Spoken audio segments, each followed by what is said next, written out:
नमस्कार मंडळी, अन्नपूर्णा खाद्य पाककृती या चॅनलमध्ये आपलं स्वागत आहे। आज आपण टूटी फ्रूटी रवा केक ही रेसिपी पाहणार आहोत। चला तर रेसिपीला सुरुवात करायची आहे। इकडे मी बाउल घेतलेला आहे, त्यामध्ये आपण आता अर्धा कप दही घालायचं आहे। त्यानंतर अर्धा कप तेल घालायचं आहे।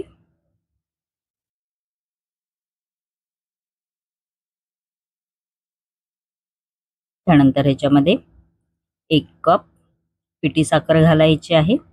इकडे मी नॉर्मल जी आपली साखर असते ती अशी मिक्सरला क्रश करून घेतलेली आहे व फेटून घ्यायचं आहे चांगलं।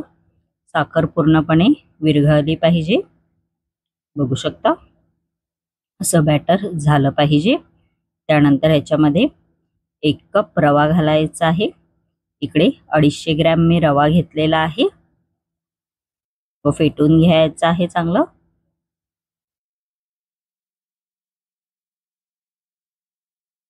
बघू शकता असं फेटून घ्यायचं आहे। आपण आता हे 15 मिनिटं झाकण लावून रेस्टला ठेवून देणार आहोत।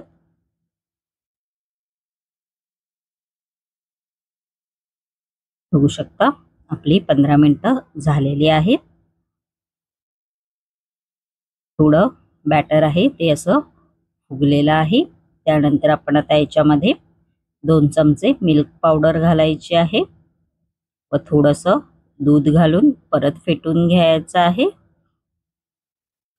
इकडे मी नॉर्मल टेम्परेचरचंच दूध वापरलेलं आहे व चांगलं फेटून घ्यायचं आहे।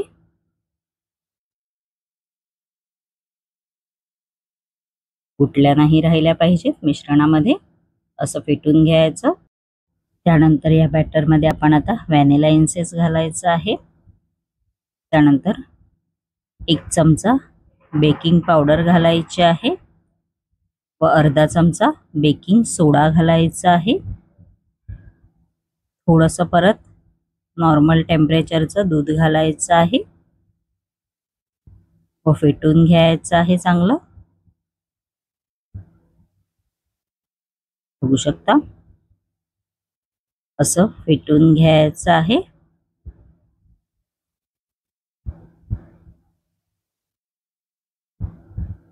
आपलं फेटून झालेलं आहे, बघू शकता। आपण आता याच्यामध्ये टूटी फ्रूटी घालणार आहोत व थोडंसं फेटून घ्यायचं आहे। आपल्या टूटी फ्रूटी रवा केकचं बॅटर तयार झालेलं आहे, बघू शकता।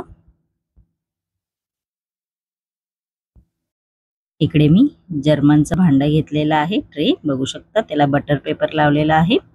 आपण आता जे बॅटर केलं होतं रव्याचं ते घालायचं आहे त्याच्यामध्ये, बघू शकता असं टॅप करायचं आहे थोडं।